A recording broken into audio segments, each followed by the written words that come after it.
I'm excited today to introduce Maureen McCarthy, who's been working with us in Cooler. She's one of our Cooler Climates participants, and she's from the FOCO Trash Mob.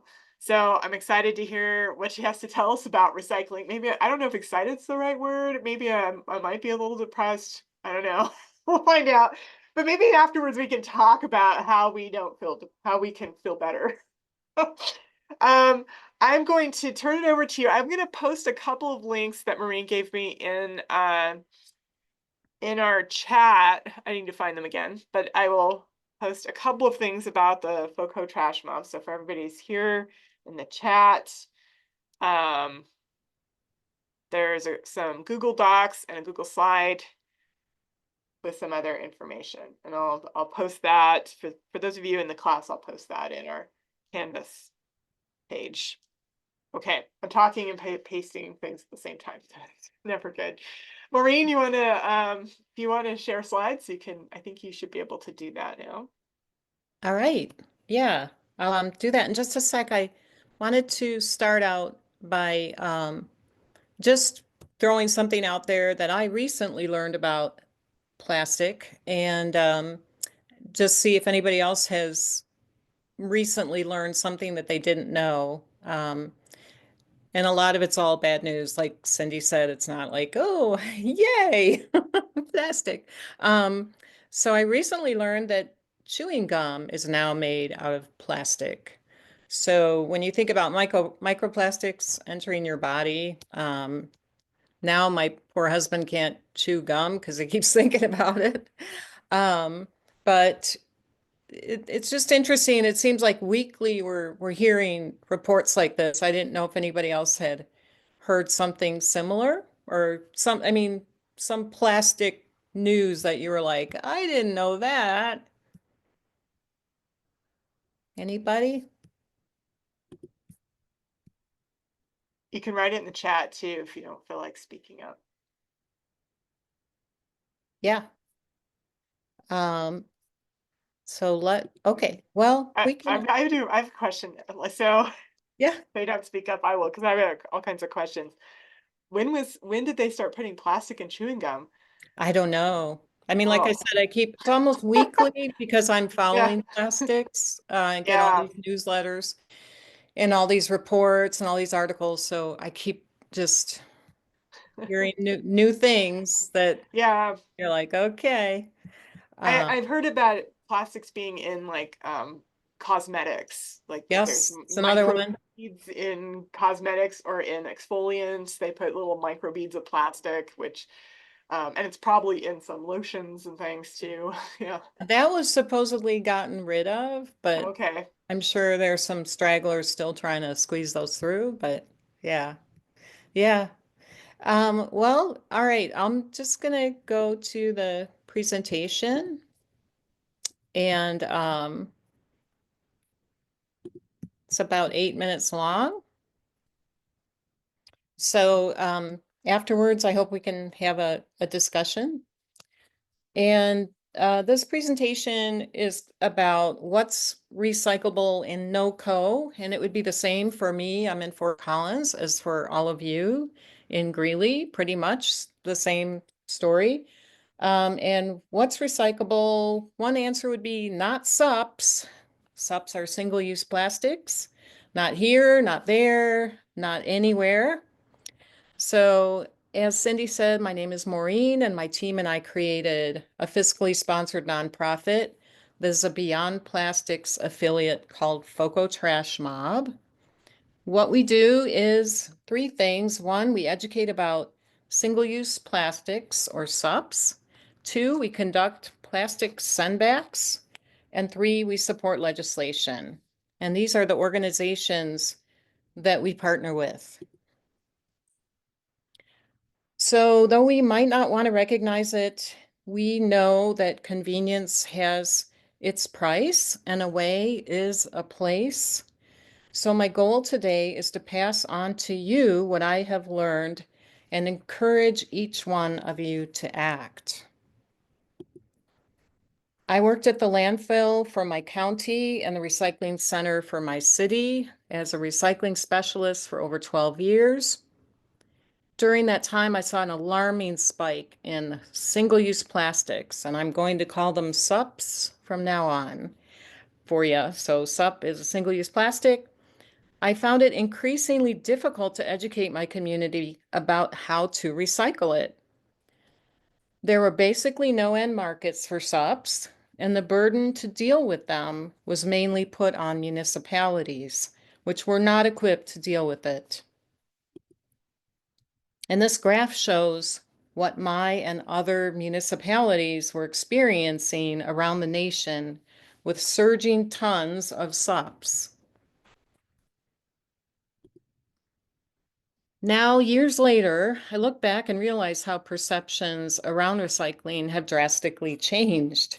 Somehow we went from everything is recyclable, the recycling fairy will turn all this garbage into cool, new, shiny things, to recycling doesn't work. If one wrong thing goes in the bin, it all gets thrown into the landfill, which is not true, by the way.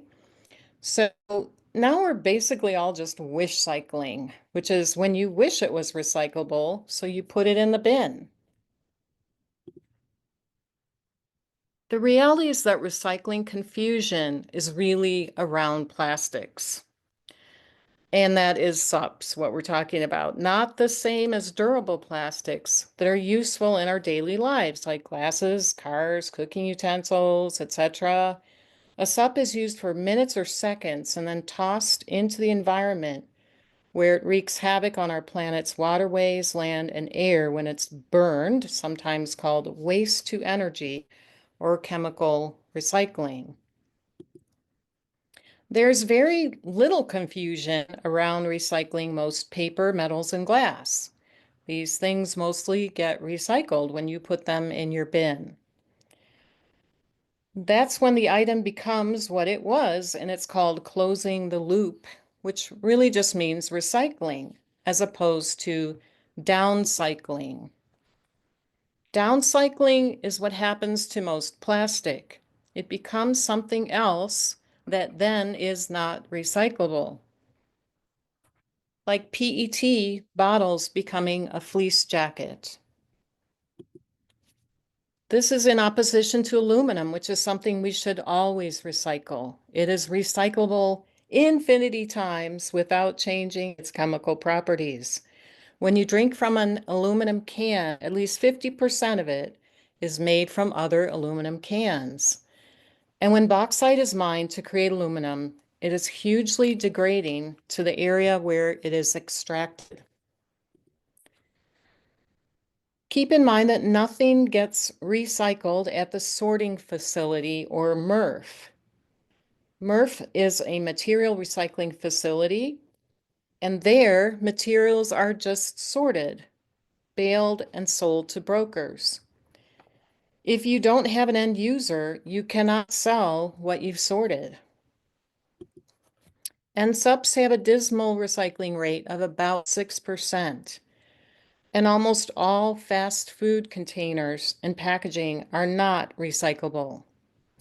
So here are the four main reasons why SUPs do not get recycled.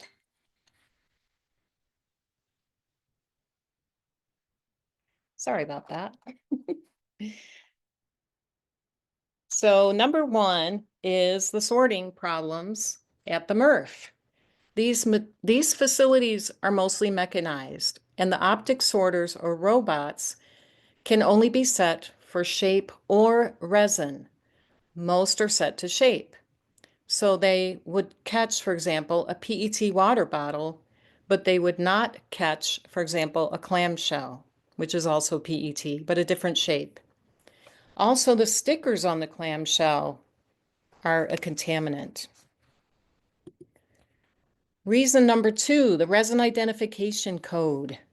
In an ingenious marketing move, the plastic industry appropriated the chasing arrows to put around the 7 most common types of plastic, which they knew suggests that every item with that symbol can be recycled, which is simply not true, and they knew that. By the way, not only are there more than 7 types of plastic, there are more than 1,000, and they are made up of more than 10,000 different chemicals. The third reason is the deliberate misinformation by the chemical industry. Here is a quote from 1988 by the president of the Society of Plastics Industry. If the public thinks that plastics recycling is working, then they're not going to be as concerned about the environment. Number 4 is that it's cheaper to frack it than recycle it. Most plastics today are made from ethane, a byproduct of fracked gas, produced in cracker plants like this one. 45% of plastic produced today goes to making packaging. So at this point, we should just call it frackaging.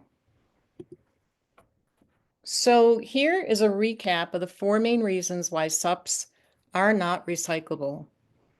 My local recycling guide here is probably very similar to yours, but I will still do my best to answer any questions you have, including about the recyclability of items at the end of this presentation. We need to point out that the real solution to the SUPs pollution crisis is to turn off the tap. We must stop making so many unnecessary SUPs. Of course, FOCO Trash Mob does not have access to the faucet, so we focus on 3 things. 1, we educate people through presentations like this one, speaking and tabling at community events and schools, to name a few. Here are the topics of the presentations our group can give. 2, we support legislation where we can. In FOCO, we are working through our city and city council to stop the sale of SUPs water bottles under a gallon. And we have some of the best water in the nation here in Fort Collins. So we can tell you we've had a really good amount of progress made so far on this initiative. I'm happy to share that with you as well. The third thing we do is put pressure on the companies that created and purchased SUPs. What if plastic producers and buyers of plastic packaging had to deal with disposing of it? We tell them, you made it, you take it. We believe you can take control over the packaging you get. Ask us about our Starbucks campaign if you'd like. That was our most successful campaign. So being aware of the problem is the first step. Personal choices are the next step. Then joining an organization is where you'll make a bigger impact. These are some of the groups we are working with on different aspects of the SUPs pollution crisis. We hope you will join them or join us. Are you in? And we also offer volunteer opportunities through Volunteer Match and Volunteers of America. So I hope you'll get in touch with me about those. And I'll stop sharing. Thank you, Maureen. Yeah. I think so. We want to spend some time having discussion here about. Well, I'm curious to know for the rest of you who are watching, what questions do you have about the plastic that's in your life every day? Give people a moment to think.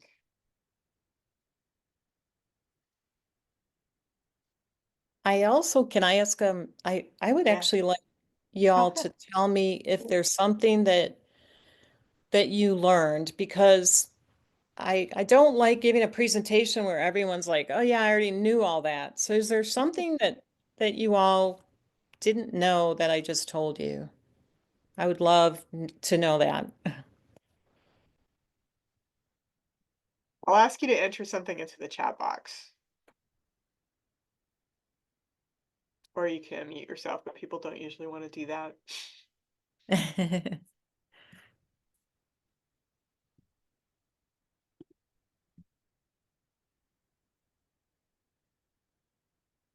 So I'm assuming Yeah, folks, there's some things coming in. oh, okay. Okay, the I had that fracking. one too. I didn't know that fracking was cheaper than recycling. Yes, yeah, yeah. Okay. And if you think about it, every time you recycle something, you touch it many times. If that makes sense, touching it means the individual has to put it in a bin, and then another touch is it has to be emptied into a truck, and then another touch is it has to go to a sorting facility, and another touch, you can see Mm, it's touched so many times. Whereas when yeah, you frack the material, there it is. right. And this next one, that labels are a contaminant. Should we take the labels off our plastics? Yeah, so I was giving the example of a clamshell. Let me just put my camera back on. Sure. So this is a clamshell, and this is the label I'm talking about. Mm, The label on a PET bottle usually goes around the middle of it, and it is a different label. So you'll notice it's not stuck on there. It's kind of mm, loosely around the bottle. And that loose band around, let's say a Coca-Cola, PepsiCo, whatever, that's a number 5. mm, This is kind of like a paper with glue on it. So that sort of gives you an idea of this making a problem in the plastic slurry, whereas the thing around it and the mm, top is also a 5. All the tops on your bottles, laundry bottles, etc., are number 5 plastic. So that mm, can go into the slurry. It'll get skimmed off. It'll kind of rise to the top and get skimmed off, but it's still plastic, whereas this is a problem. So don't take your this should not be on us. That's what I'm trying to say. Just, yeah. Because we were wondering, how do you get those off? You have to soak the thing and it's yeah, almost impossible to get those stickers off. Yeah. yeah. This is not what you should be doing. Okay. Focus on the recycling that you can do, glass, paper, metals, Mm, aluminum, plastic. Just recycle your bare minimum, which is your PET bottles and your laundry detergents and your milk jugs. Sometimes your dairy containers. Yeah, but the sometimes when I say that, that means I have to go down to the MRF and ask them what price they're getting for it this week. You know, I mean, th this is how unstable these markets still wow. are. Yeah. Mm. There's a couple more comments in there too. Um, yeah, the concept of you made it, you take it. So there are a number of groups that work on this. I just want you to know it's kind of it's soft activism. So you have to be prepared. You have to have a shell to do that. In England, there are some old ladies that do what they call plastic tax. And they go to the store and they purchase everything. They take all the stuff back to their cars. Like there'll be like 10 of them shopping at once. They unwrap all the stuff, put all the unrecyclable plastic back into the grocery cart, wheel it back into the store and dump it on the floor. Um, I don't suggest doing that. They don't get arrested, but I think you could here.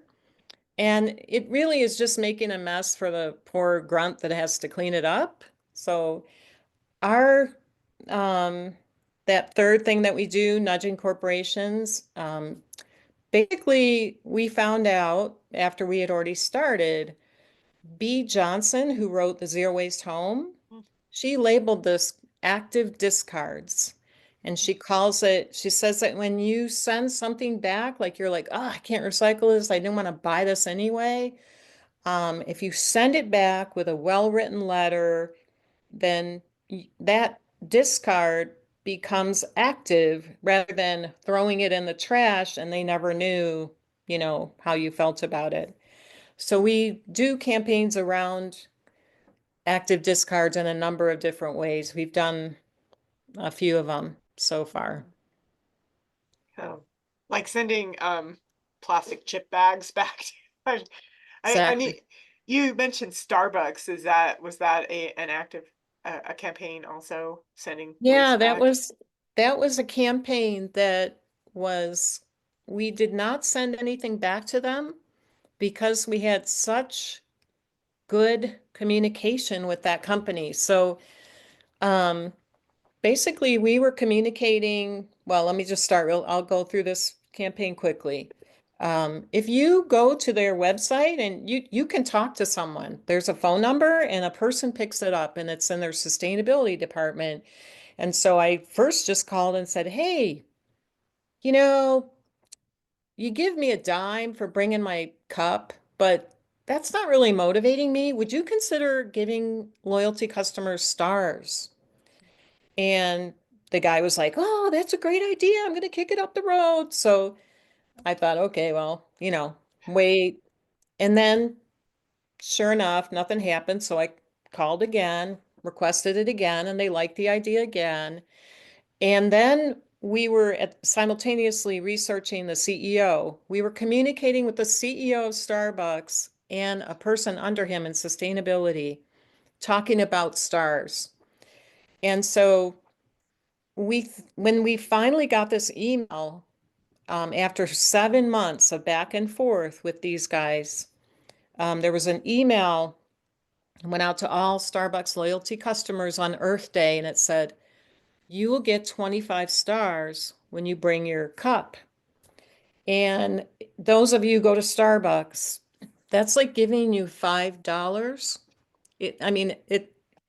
I'm sorry, it's like giving you $1. You only have to go Mhm. 5 times to get a free drink. So this was kind of big, and we thought, oh, they're just going to do it for Earth Day, but they kept it in place.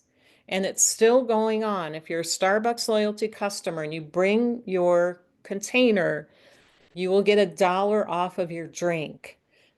So there's a whole nother story that continues from there. But I just like to point out to people that when you communicate with these companies in this way, you can get through to them. You can Mhm.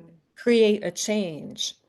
And that second thing that we do, which is legislate, you all know right now that's kind of dead in the water at this point in time. So um, focusing on the companies and what they're focused on is their customers. So that's why we try to focus on the three things. Mhm. I think that's a great example.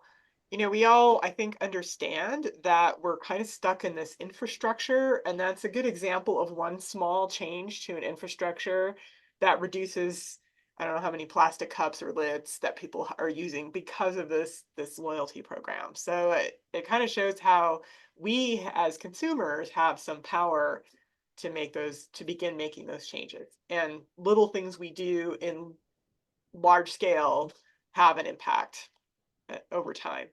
Yeah. Exactly. Exactly. Yeah.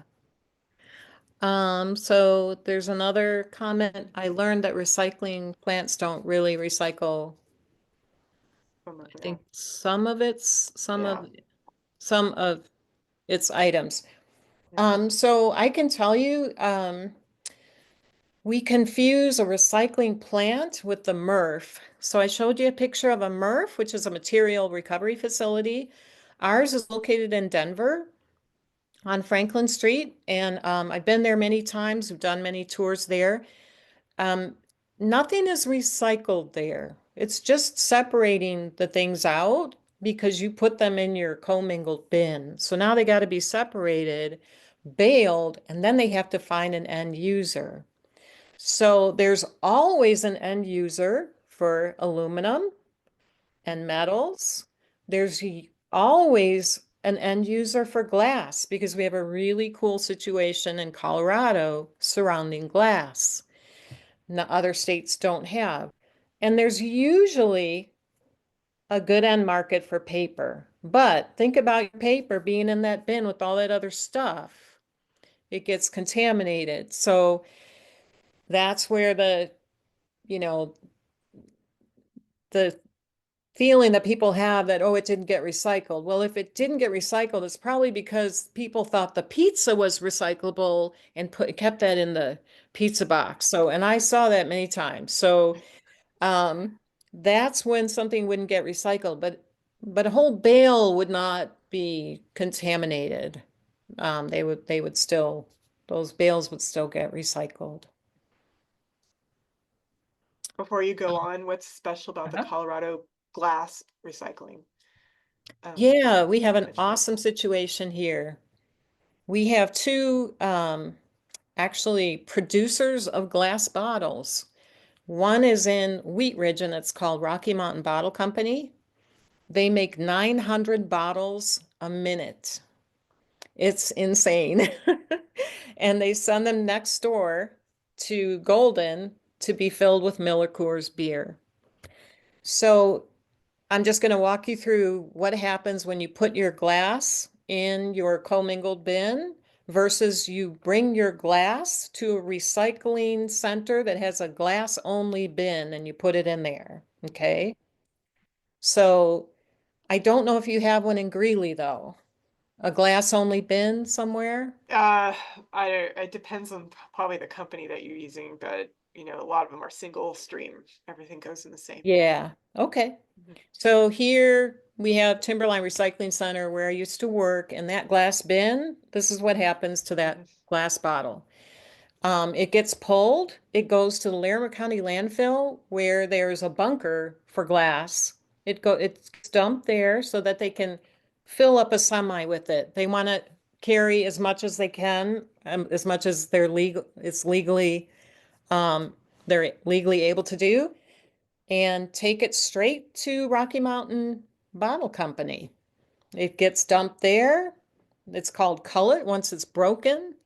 They take out a few things like there might be some metal in there from the beer bottle or the wine bottle. There might be, paper just gets burned off immediately in the something like 3,000 degrees that it takes to create the glass. So there's a beautiful end market. You just went glass to glass and it's 50 miles away. I mean, that's just phenomenal. So you put it in your commingled bin. It has to go to Larimer County's transfer station up a conveyor belt. It's breaking and it's contaminating things around it. So there it is, though. It gets smooshed into a semi with all the other stuff that's all together. It goes down to our MRF that I mentioned in Denver, Franklin Street. It's going to go through some more conveyor belts. I believe it's 6 miles of conveyor belts in our MRF. Um, the first thing they want to get off the belt is that cullet and glass because it is damaging equipment, it is contaminating everything. So they want to get that off right away. So they're trying to get the glass off right away, divert it. Then, and they do. So you got your glass now and it's conveyor belt going down to a pile of glass cullet. That cullet then goes to Brookfield to a glass MRF where it has to be cleaned and all the metals and all the paper and all the stuff that was around it is taken off, then go through this long process. Then it goes to Rocky Mountain Bottle Company. So it just took this really long circle to get to where it just should have immediately gone directly. Um, but that said, a lot of states don't have a bottle creator, let's say. And so glass is too heavy. It's not, they're not going to bring it here. So in fact, Rocky Mountain Bottle Company goes out looking for glass all the time. They're always trying to get more cullet. Okay. So Wow. So it'd be great if instead of those single stream bins, we had bins that were dividers. Yeah. exactly Yeah. my sentiments. Yeah, exactly. I'm in that camp. But there are a Yeah. lot of people that say if we didn't have the commingled bins, people Mhm. wouldn't recycle. Yeah, I So, know. Well, we uh, have a couple other questions in here too. I want to make sure we get to them. yeah. I learned that you have to be careful what you put in the recycling bin because it may not be able to actually be recycled. So again, this is very common that people think things they're putting in the bin are not getting recycled. So, y'all, what are the things that are going to get recycled when you put them in the bin? Here's your quiz. All right, y'all, answer in the chat here. Or yell it out. What Yeah, what will get recycled when you put it in your bin, your commingled bin? You can be guaranteed. no one likes to shout out, so that's why I told them to put it in the chat. Yep, somebody put it in the chat. Everyone put something in the chat. All right, There you thanks, go. Andrew. Number one thing. Yep. Yeah. Aluminum, glass. Glass will get recycled. It's just going to take that longer trip. And there's one other thing that is most likely going to get recycled unless it's full of food, um, or, you know, spilled clean fluid bottles, soda bottles. Soda bottles will get recycled. This is true. Yep. So that's a PET bottle. Those will generally get recycled. That is true. And paper was the other one. Yeah. Yeah. Yeah. If it's not mushy and broken apart because of it's mixed with too many things, maybe. Yeah. Yep. Yeah. Exactly. Yeah. Cool. Yeah, and as far as the soda bottles, if you put laundry detergent bottles in and milk jugs, those will get recycled as well. Those are really the only plastics that you can, rest assured are getting recycled. And does cardboard count as paper? Yes, Mhm. absolutely. Yeah. What company has given you the most pushback when trying to ask them to cut back on plastic use? Um, yeah, I appreciate that question. All of them. Um, they they a lot of times just ignore us until we just keep nudging and nudging and nudging. Um, it's interesting because I think the more they hear from us, the less pushback they give, but they give us a lot of greenwashing. So as you're going through the campaign, they'll be reaching out and saying, "Oh, we did this and we did that," and we're like PepsiCo was a good example. Mhm. And if you go to our YouTube channel, you can see a couple of their videos there. One talks about our past success, lessons learned. Um, PepsiCo, after the campaign, they had a whole new website. Mhm. So, and it was Pep Plus, and there was young, beautiful people celebrating plastic, and that was not there before we did the campaign. So then, and in there were all this data about how they recycle and they're good, they're doing all this good sustainability stuff. So they're going to hit you with a lot of greenwashing. Mhm. That's for sure. Yeah. But you just smile and keep going. Um, What was the next one, Cindy? Um, I've heard that Germany has one of the highest global recycling rates. Have you heard about their recycling system, or do you know what are some of the factors that make a good nationwide recycling system? Yeah, and main thing that they do in Germany and a lot of these other European countries is what Cindy was saying, the source separation. Mm.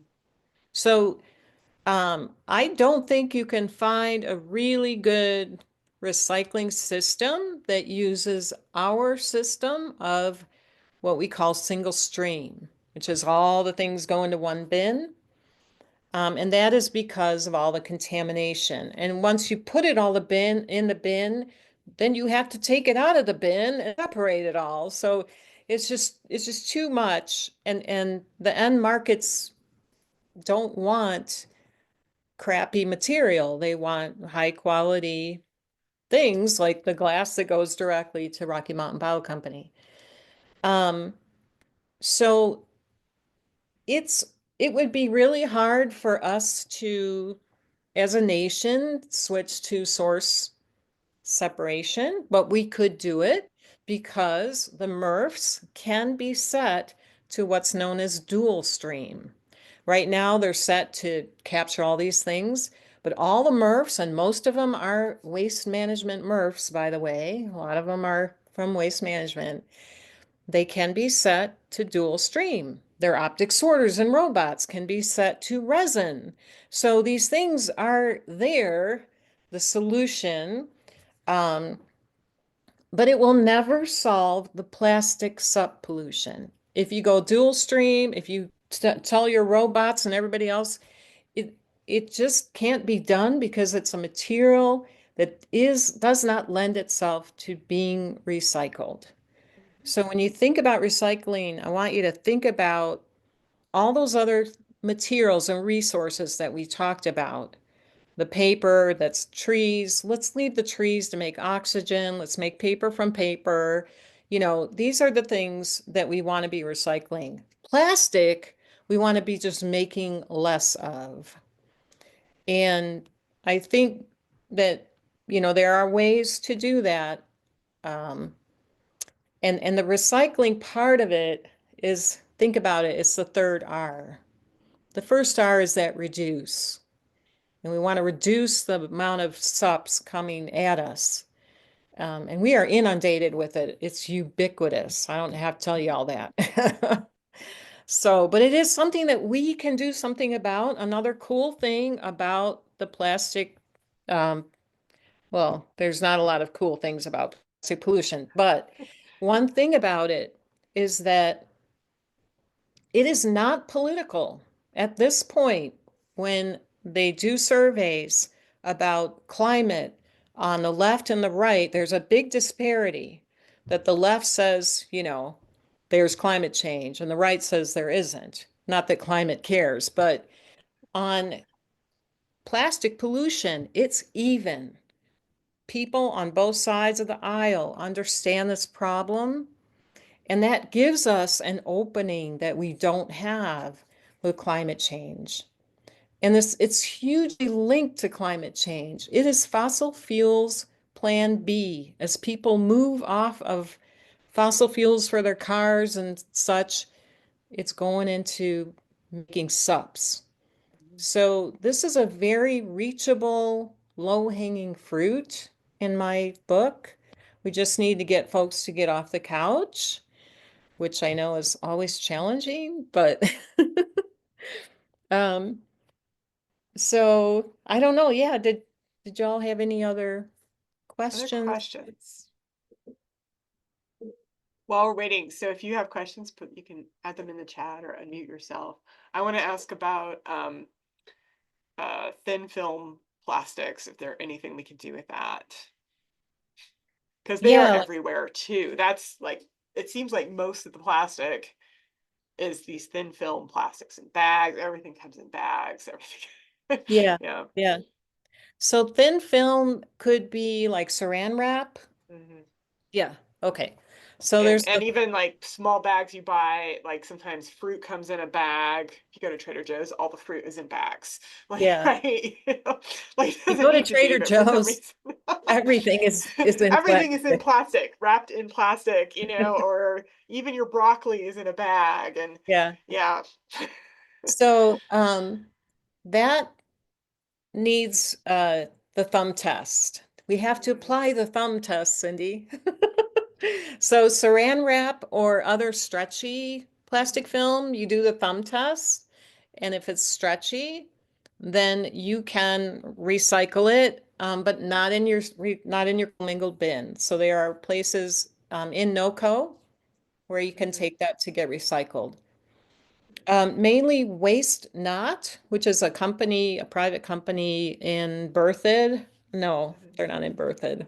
Anyway, they're uh, just east of Loveland. I forgot what that town's called. Anyway, um, they recycle a lot of this huge plastic wraps that come off of the windmills. And they do take post-consumer stretchy plastic at the Timberline Recycling Center goes there. Mm, So some of the grocery stores will take it as well. But if the okay. plastic doesn't pass your thumb test and you try to get your thumb poked through it and it doesn't stretch and it kind of crinkles or it's just not moving and it's just, rigid and crinkly, which would be any chip bag, your grape bags that now Mm, Trader Joe's and all this stuff. It is not recyclable. okay. Yeah. Yeah. Good to know. All right, y'all. What do you think? Other questions for Maureen? This is your chance. Figure out how you can be a better grocery shopper. Yeah. Yeah. It's tough. Because if you don't buy it, then you don't have to worry about recycling it. So Yeah, but you take gotta your own eat. bags. You gotta eat. You Uh, do. But you can buy produce without plastic bags if you take your own bags. yeah. Or reuse Sometimes. some plastic bags sometimes, you know. Sometimes, but we did a cuties campaign. Oh yeah, So I know. you can't buy cuties in the United States if they're not in the mesh bag. Mm, And there were people that told me when we were doing the campaign, they said, "Oh, I stopped buying those because of that packaging." And I said, "Well, why don't you let them know that?" Um, and we were hearing all kinds of input from the community. One guy said he brings scissors with him and he cuts the plastic bag and takes the cuties and leaves the bag. So that's kind of like the British ladies. yeah. Um, there's these different ways of making your desires known. I think that if you do something in a concerted effort, it Mm, has a bigger impact. So if you are considering, I mean, we love doing these campaigns. They're a bit cathartic when you send the mm. stuff back to them and you're like, I didn't want to buy this, so it's yours. But So you if have we to could, do it in a certain way. yeah. We've learned you've got to do it in a certain way for it to even get there. Mhm. So if we wanted to, everybody we know and all of our friends save their cutie bags all winter and then find a way to send them back. If you wanted to do that, what I would do is coordinate with you. I would send you the Hmm. last campaign and we'd just pick it up from there. So all the campaigns we do don't really end. Hmm. They're just there for anybody who wants to do them, including the one-offs. We have Hmm. Beyond Plastics local group in Seattle, and she does one-offs. Like she just keeps sending, and she'll just handwrite it. She'll say, I'm a single mom with one kid, one cat, and one planet, and I didn't want to buy this plastic crap, So she'll just kind of send it back, and then she'll send me a picture of it. So I think it's good to keep, that would be my idea of keeping data, like who sent Hmm. what to whom and what response did they get. That's what we try to do. Hmm. Good. So I Yes. see about the What gum. other kind? You'd probably have to Google it. I get so many newsletters about plastic um, that I don't know who put the report out. Cindy's Googling it right I'm now. Googling it right now, you know. It's the American Chemical Society. Oh yeah, so I'll put a link to this in the chat here. I found something at the American Chemical Society about chewing gum can shred microplastics into saliva. Makes you really not want to chew gum. I Well, know. that's why I was asking, when did they start doing this? Because I remember when I was in college, I chewed gum all the time. I think I probably stopped sometime around the mid 1990s. But That's what, so I, if you saw the graph in my PowerPoint, right Mhm. around that time. So Yeah. before that, it was something else, which I think was Okay. more natural. There Yeah. you go. Yeah, that's an American Chemical Society. There are a bunch of other links. Healthline. CNN has something on it. Yeah, I there's a think it was bunch. CNN. I think it was Hmm. CNN where I got it. Yeah. And then it Yeah. came around again. Somebody else told me. But Yeah, we're finding out about all these every week. I feel like there's a new study about, oh, now there's Mhm. plastic in your brain and um Yeah, like we eat a credit card worth of plastic every week or something. Because Renko was here a few weeks ago, and I think that was came up in his talk was something how much we consume this plastic. yeah, Yeah, the stuff about the gum is all came out at the end of March. So yeah, pretty most of it came out pretty at the end new. of March. Yeah. Yeah, yeah. So, So but all right. Well, if there's yeah, no other questions, I appreciate y'all hearing me talk about yeah. something I'm totally passionate about. It's not a happy topic, but climate never is. Yeah. But I Um, think what you've given us is something a little bit empowering as consumers to think a little bit more about what we're buying and what we're doing with the stuff that we buy. So, and I'm sure, and you might have made some people give up chewing gum too. that wasn't my immediate intention, but if you That do might be. want to help us, we can always use extra help. We're an all volunteer team and we just keep plugging away. So, Thank you, Maureen. yeah, Thank you so thank you much. all for listening. Yeah. Thanks everybody. And if you have more questions, let me know. I can pass them on to Maureen or connect you with her Yeah, if you're absolutely. interested in helping out. All right. Thank you. Thank you. Have a great night.